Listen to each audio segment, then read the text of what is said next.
stitch বিলে ভেঙে যেতেছে গা স্টিচটা বাংলে এমনি গেলাম আমার অবস্থা ভয়াবহ মানে স্টিচ ভেঙে পড়লে সারা দেশ আউলাই যাবো গা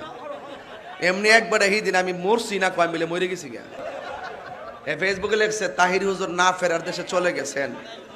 আল্লাহ ওনাকে জান্নাতবাসী করুক হ্যাঁ আমার বাস এখান থেকে যাক দোয়াটা ভালোই করছে জান্নাতে যাইতে তো ভালোই কিন্তু তুই যে আমার যে জিনজিন অবস্থা মেরে লেছ ফেসবুকে এইটা হইন না কত মানুষ আমার ফোন দিতেছে একবার আমার ফোন দিয়ে হুজুর আপনি বলে মারা গেছেন আমি কে মারা গেলে তুই কথা কস কার সাথে পুরো মাথাটা পুরো এলোমেলো হয়েছে কেন আর অনিশ্চিত ব্যাঙ্গা বললে শত্রুপুর কইব যে তাহিরের ব্যাঙ্গা মাইরে দিছে প্রেমের আগুন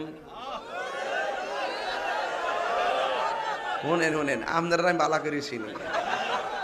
কিছু ফুলাফান ঢুকছ আবার পাম্পম দা কইতাল্লা এটারে ফুজি করতা নিয়ে